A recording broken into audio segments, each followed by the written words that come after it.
And up in front of us is a guy mugging another guy. And my dad's like, well, I'm not going to stand for this. Puts the car in park, sets his beer up on top of the roof, gets out, beats the living crap out of the guy who was mugging the other one, stole all of the money that he had, split it with the other guy, got back in the car with me, grabbed his beer, and just drove on. And, son, looks like we got some dinner money or something like that. And just no big deal. Didn't say another word. That's my dad. A little vigilante justice, that was a good night. But it could get darker with Toby. A whole lot darker. When we come back, Ned wades deeper into Toby's world.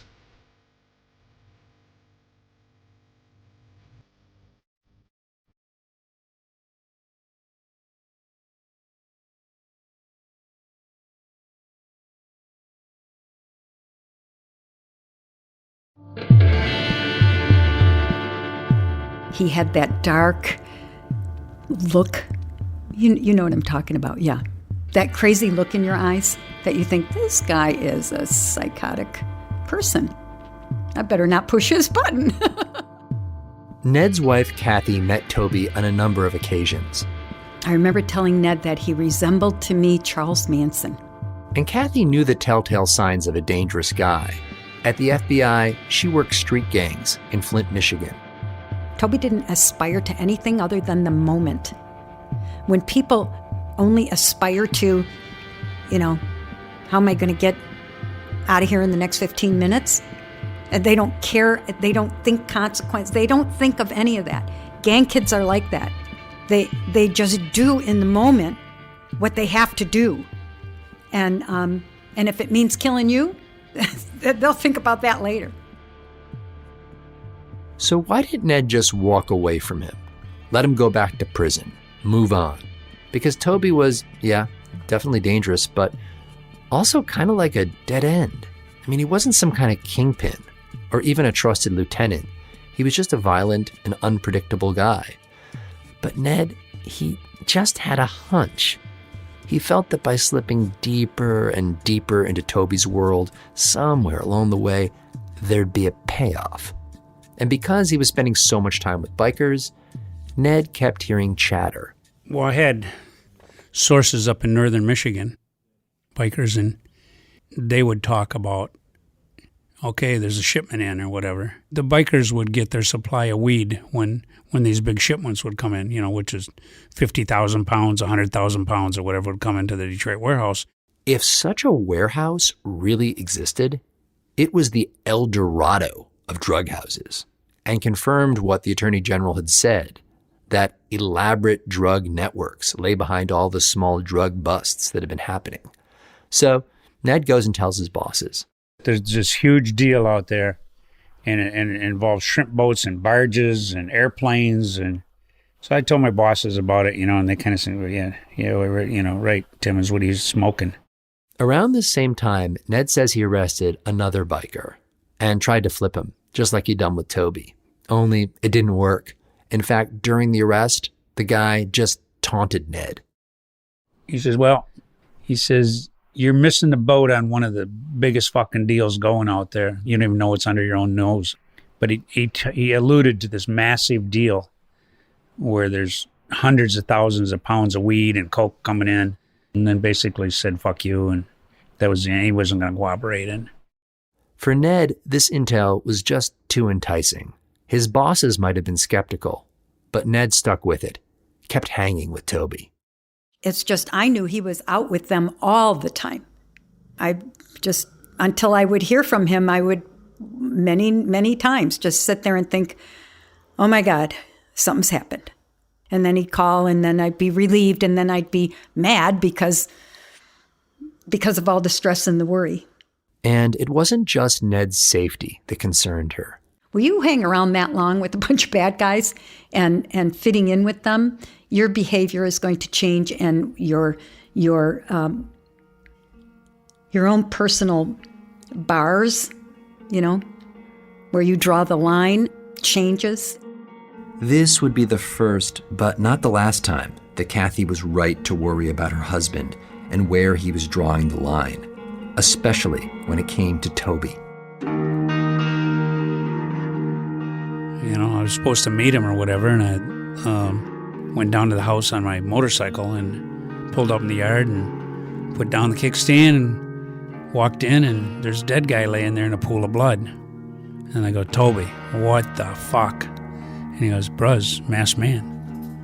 Came through the door, shot this guy, I guess he didn't like him, and ran. That's all I know. A masked man? Come on, really? This was Toby's story?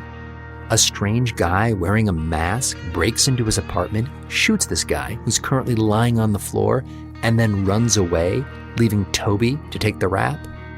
I mean, this has got to be the homicidal equivalent of the dog ate my homework. I later asked Toby's son about it, whether his dad was the kind of person who was capable of committing murder. It pains me to say it, but I don't blink when I say, you know, could he have done it? Did he do it? Has he done it? I'm sure the answer is yes to all of them, and I don't think twice about it. Ned didn't tell Kathy about this whole episode with the masked man and the dead body. Oddly enough, he seemed to take the whole episode in stride. So, in a way, if you're 100% certain it was Toby that killed him, it was just a technicality that you weren't there to witness it. I'm not a witness. I'm not in charge of collecting evidence. I'm not, FBI doesn't investigate homicides. It wasn't my job to investigate a homicide. Just don't kill somebody in front of me. That's it. Yeah, pretty much. Ned says that he did call the police. And so when Detroit police came, they told him the same story, and they didn't really give a shit. You know, it was just some shithead biker. Ned now had his line in the sand. The trick was keeping Toby on this side of it. But you don't make progress unless you're dealing with sociopathic, homicidal, crazy people. That's who are in the inner circle of drugs, violence, and whatever.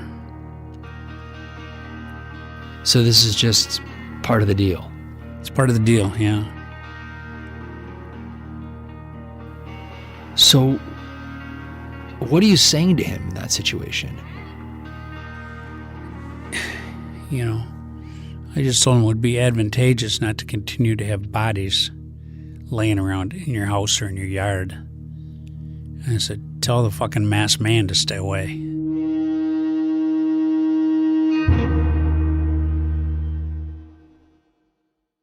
After listening to Ned's story, you know, in the shadow of his 10-foot stuffed bear, I still just didn't know what to make of it. When I got home, I reread his novel. Ned and his ghostwriter were giving me everything they thought I wanted, with all the film noir settings and Raymond Chandler dialogue. In the novel, Toby's like that two-dimensional villain depicted on a target at a shooting range. You know, lone bad guy with a gun drawn. But what struck me most was what was missing from the novel. There's no mention of Jesse, the son, or what it's like to grow up with Toby as your dad. And Ned's wife and colleague, Kathy, she doesn't even make a single appearance in the novel. I guess her Midwestern accent and by-the-book thinking didn't fit into the hard-boiled narrative. It became clear to me that the truth, if I could extract it, was way better. But this wasn't going to be easy. Honestly, I didn't know if I could fully trust all of Ned's memories. Part of the problem was time. All of this happened 35 years ago. I mean, memories fade. And then those same memories had been taken off the shelf and reworked into fiction. But I was all in. And so for the last year and a half, I've been trying to put all the pieces together. I've been to dive bars and horse farms, to backwater swamps and pirate museums. I've poured through FBI reports and court transcripts. This story's taken me to North Carolina, Maryland, Florida, Michigan, Hawaii, and the Cayman Islands. I've talked to agents from the FBI, the DEA, and U.S. Customs, to U.S. attorneys, pilots, ex-girlfriends, Detroit felons, and a bunch of big-time drug smugglers. And all of this to find out whether a rookie agent from Detroit could really make a random bust in a biker bar one night and set off a cascade of events. The discovery of a gigantic drug warehouse, the collapse of a nationwide smuggling ring, a war in Central America, and the overthrow of a brutal dictator.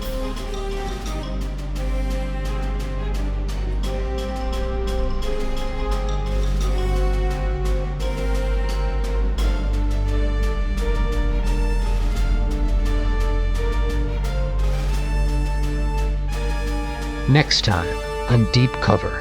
You know, you don't have to choose that path. You don't have to choose to work a case in that way.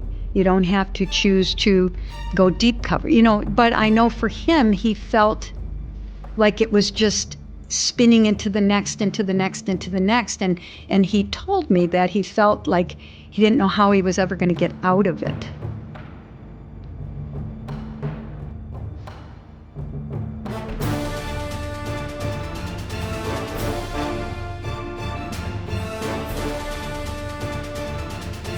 Deep Cover is produced by Jacob Smith and edited by Karen Shakurji.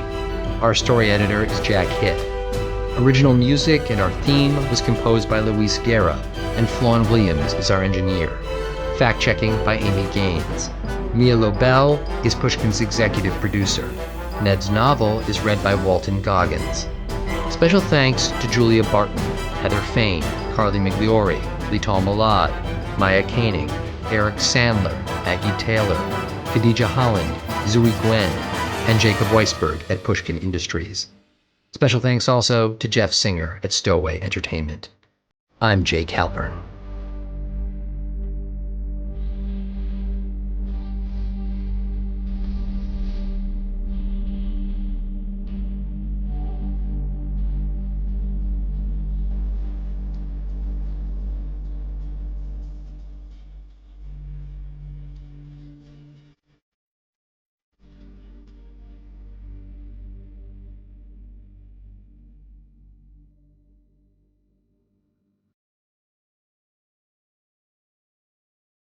This is an iHeart podcast.